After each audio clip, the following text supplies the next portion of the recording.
Hey YouTube, this is Alexander Adrian and I'm a photographer from Moses Photography, and today I'm going to be showing you a tutorial about how you can go about editing the backgrounds out of photos. So let's say you take a perfectly good photo of a model or a figure and you want to get the colored background out of it.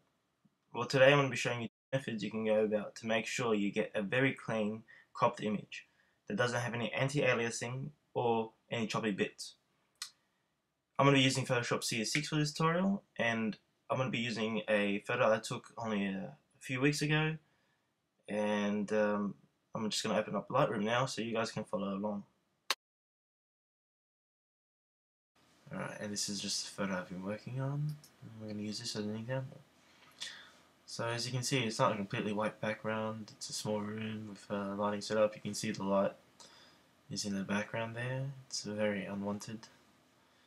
And what we want to get at is just a completely clear background with the model just sticking out on a white background. So what we're going to do here is take it over to Photoshop.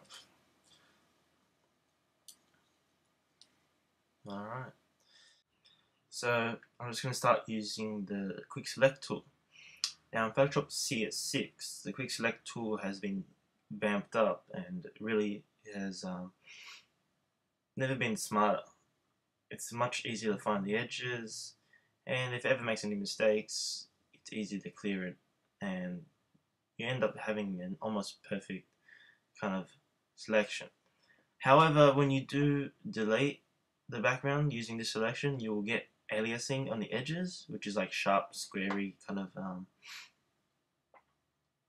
of objects on the outskirts, and this can be very kind of daunting and make the photo look like it was chopped up kind of brutally.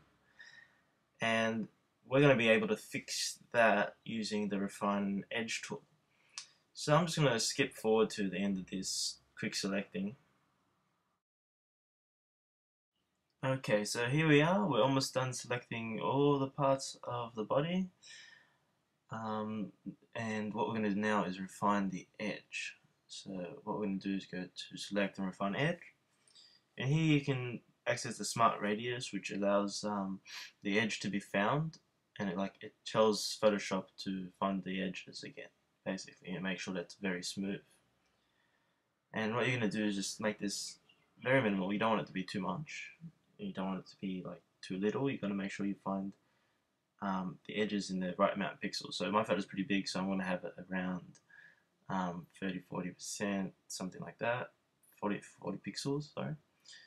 And now we're going to actually smooth the edges so that way we don't get any anti-aliasing or any of those boxy kind of cuts.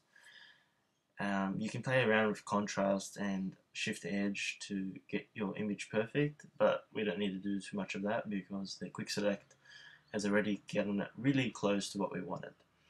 So after we're done refining the edge, we're going to have a pretty smooth selection that isn't boxy or anti-aliased. And from this we can actually cut out the object via cut. So right click on it and do layer via cut, and you have a separate layer with the cut out object. And as you can see, it's very smooth, it's very clear, and you can put any background you want on it. And yeah, so basically at this point in time you have a clear picture, but there's a few anomalies that you have to try and fix because it is a quick select tool and it is going to be very rough, even though it's pretty close to the smoothest picture. So what you're going to use is the history brush tool and any eraser tools to try and just fix up any anomalies or missed edges that it didn't pick up in the quick select.